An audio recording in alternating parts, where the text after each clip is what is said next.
President Donald Trump is giving a 90-day extension to negotiate a new deal with Mexico. After speaking with their president, Trump said complexities of a deal with Mexico are somewhat different than other nations because of our shared border, despite previously saying that no extensions would be given.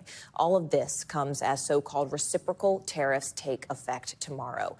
Mexico would have been charged a 30% rate. Trump also announced a new deal with South Korea, where imports will now face a 15% duty on exchange for giving the U.S. $350 billion to invest. Now, this comes as Trump hit India with an unspecified penalty for purchasing military equipment and energy from Russia and increased Brazil's rate to 90% for what Trump sees as unfair treatment of their former president. NBC News senior policy reporter Shannon Pettypiece joins us now. Shannon, there's so much going on here. I think it's a really interesting sort of state of play for geopolitics. It was interesting looking at the difference in reaction from like Mexico's President Sheinbaum to in Brazil, where their current president was like, hey, look, man, you know, you're not going to treat us like we're some little country coming up against the big guy. We're not going to deal with these retaliatory tariffs. What does this mean for the state of play right now for the Trump White House? Right. Like if you're a business as well, too, and you're trying to import goods here or trying to figure out what to charge your customers or how to price your goods. There's, I think, just an enormous amount of chaos and confusion going on right now.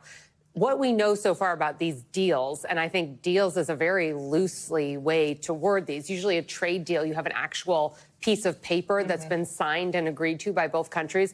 Much of the information we have right now is coming from either social media posts by the president or at best a fact sheet from the White House. And in some cases, the information that the president and the White House is putting out is different than what the other country is putting out. And we're not even sure how firm any of these are. Like you see India up there at 25%. But even with India, the president mentioned the other day that maybe there's still some negotiation or still some talk going on. You saw that at the top of the graphic. It's like in the last 24 hours. And you know, that's just the past day. Right. And these tariffs are supposed to be implemented on August 1st. But we also don't even know if that means those will be collected when goods arrive August 1st, or that's a product that got on the water August 1st. So much confusion right now for consumers, businesses, and of course the leaders of those countries. And reporters. I mean, we're all trying to make sense of it. You know, when you look at sort of what's happening here, there is a small group of small business owners who've gone to court and they've challenged the legality of Trump's tariffs. How is that going for them? So, to add to the confusion and uncertainty, there's also these court rulings out there. These companies are making the case that the president doesn't have the authority to unilaterally implement tariffs. The Constitution says that that lies with Congress.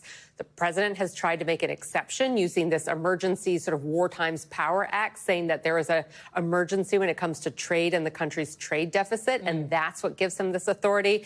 But the judges really pushed back on that argument today for the lawyers, for the government. So we'll see. It's going to take some time for the judges to come to their ruling, but then ultimately it will probably also go to the Supreme Court. So the confusion and uncertainty will remain.